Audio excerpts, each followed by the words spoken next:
कराची में भारतीय खुफिया एजेंसी रा का नेटवर्क पकड़ा गया। एडिशनल IG CTD सिंध और DIG ने कराची में प्रेस कॉन्फ्रेंस करते हुए बताया कि 18 मई 2025 को बदीन के मातली में एक शहरी का कत्ल हुआ। मरहूम इलाके फलाही कामों के हवाले से जाने जाते थे। AIG आजाद खान ने बताया है कि वारदात की CCTV फुटेज में 3 मुलजमान को देखा गया। इन गवाहों ने भी मुलजमान को देखा। कत्ल के इल्जाम में 2 मुलजमान को गिरफ्तार करके इनके कब्जा से वारदात में इस्तेमाल होने वाले पिस्तौल और मोटरसाइकिल बरामद किए गए। उन्होंने बताया कि दौरान तफ्तीश इस बात का इंकशाफ हुआ कि कत्ल की मंसूबाबंदी संजय नामी भारतीय एजेंट ने की। हमले का मास्टरमाइंड संजीव कुमार उर्फ फौजी ए खिलजी रियासत में रिहाइश पजीर है। राक एजेंट ने शेखुपुरा के रिहायशी सलमान विर्क को हायर किया, जिसने मोहम्मद उमैर विर्क नामी शहरी से रब्ता किया जो इस पूरी वारदात का कमांडर था, और उमैर ने शकील अहमद, मोहम्मद सजाद और मोहम्मद उबैद नामी शहरियों के जरिए रकम तकसीम की। हुकाम ने बताया कि दौरान तफ्तीश ये बात भी सामने आई है कि मोहम्मद अरसलान वल्द हबीब अहमद नामी पाकिस्तानी शहरी भारतीय एजेंट संजय कुमार से खिलजी रियासत में मिला और अरसलान ने ही कत्ल के लिए हिट टीम को तमाम मुआशी और लॉजिस्टिक सपोर्ट फराहम की। एडिशनल IG CTD आजाद खान ने बताया है कि राह ने इस वारदात के लिए खती रकम खर्च की और संजय ने इस कत्ल को बैरून मुल्क से हैंडल किया। इस कत्ल पर भारतीय मीडिया ने जश्न भी मनाया।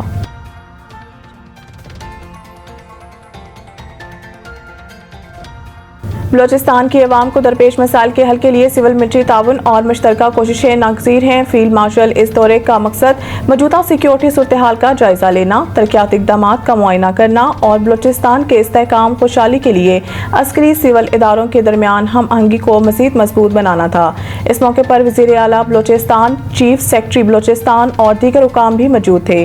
दौरे के मौका पर फील्ड मार्शल आसिम मुनीर ने सिक्योरिटी सूरत हाल, फितना हिंदुस्तान के खिलाफ कामयाब ऑपरेशन जारी, तरक्याती मंसूबों और जनूबी बलोचिस्तान में समाजी मुआशी बेहतरी की कोशिशों पर तफसीली ब्रीफिंग दी गई। वज़ीर आला बलोचिस्तान और सिविल इंतजामिया के नुमाइंदों से मुलाकात में फील्ड मार्शल आसिम मुनीर ने गुड गवर्नेंस, बुनियादी ढांचे की तरक्की और अवामी मुफाद पर मबनी जामिया तरक्की की अहमियत पर जोर दिया।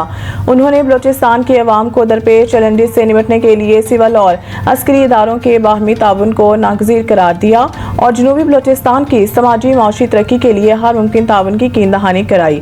आर्मी चीफ ने बलोचिस्तान के अवाम के साथ पाक फौज के शान बशाना खड़े होने के अज़म का इयादा किया ताकि खित्ते में पायदार अमन, तरक्की और खुशहाली को यकीनी बनाया जा सके।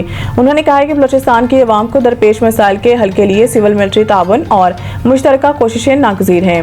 कबल अज़ीम तुर्बत पहुंचने पर फील्ड मार्शल सैयद आसिम मुनीर को कोर कमांडर बलोचिस्तान ने इस्तकबाल किया।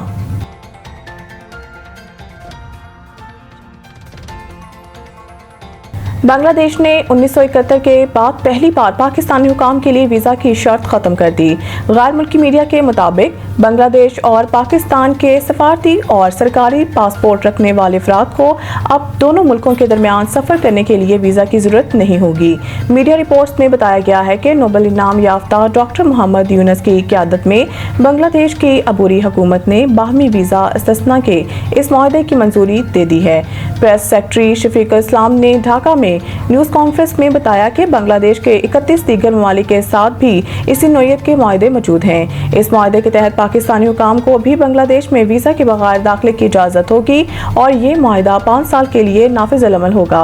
ये पेशरफ्त गुज़िश्ता माह ढाका में बांग्लादेशी होम एडवाइज़र जहांगीर आलम चौधरी और पाकिस्तान के वज़ीर दाखिला मोहसिन नकवी के दरमियान मुलाकात की बात सामने आई है। इस मुलाकात में दोनों अफ्रीकैन ने सरकारी पासपोर्ट रखने वालों के लिए वीज़ा ऑन अराइवल के मुआहदे को हतमी शक्ल देने का ऐलान किया था।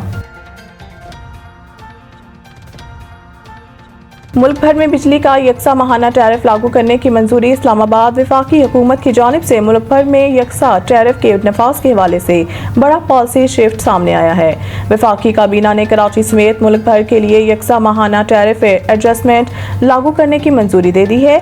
इससे कबल के इलेक्ट्रिक के लिए अलग और बाकी मुल्क के लिए अलग माहाना एडजस्टमेंट का इत्तलाक किया जाता था।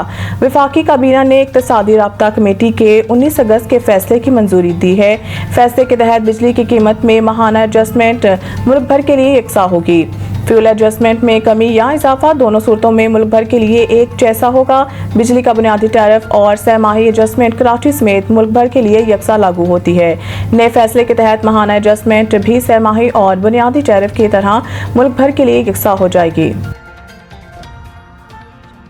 कराची में बारिश 27 अगस्त से एक और सिस्टम के असरअंदाज होने का इम्कान। महकमा मौसमियात के मुताबिक कराची में सुबह सवेरे मुख्तलिफ इलाकों में कहीं बूंदाबांदी तो कहीं हल्की बारिश ने मौसम खुशगवार बना दिया। कराची के इलाकों north Nazimabad, board office, Haideri, scheme 33, Saddar और शाहराह फैसल समेत दीगर इलाकों में हल्की बारिश रिकॉर्ड की गई। महकमा मौसमियात के मुताबिक आज से 27 अगस्त के दौरान मुल्क के बलाई और वस्ती इलाकों में मूसलाधार बारिश का इम्कान है। एक और मानसून सिस्टम 27 अगस्त से कराची समेत सिंध के बेशतर हिस्से में असरअंदाज हो सकता है। महकमा मौसमियात के हुकाम का बताना है कि मानसून हवाएं मुल्क के बलाई इलाकों में दाखिल हो रही हैं। 27 से 29 अगस्त के दौरान सिंध और बलूचिस्तान में बारिश हो सकती है। वादी नीलम, मुजफ्फराबाद, रावलाकोट और दीगर मुकामात पर भी बारिश का इम्कान है। इसके अलावा गिलगित बल्तिस्तान के चंद मुकामात पर भी तेज हवाओं और गरज चमक के साथ बारिश मुतवक्के है, जबकि दीर, चित्राल, सवात, कोहिस्तान, शांगला, कोहाट और पेशावर में भी बादल बरस सकते हैं। पीसीबी का पीएसएल के 10 साल पर डॉक्यूमेंट्री बनाने का फैसला। ज़राए के मुताबिक पीएसएल के 10 साल पर डॉक्यूमेंट्री बनाने का फैसला किया गया है। ये दस्तावेजी फिल्म पीएसएल के 2016 से 2025 तक के सफ़र के उतार चढ़ाव और कामयाबियों पर मबनी होगी।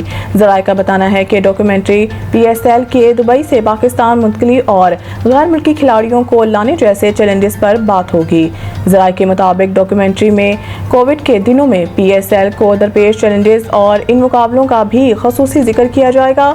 इसके अलावा पीएसएल दुनिया की बड़ी लीग्स में टॉप पर कैसे आई, ये सारा खुलासा बयान किया जाएगा।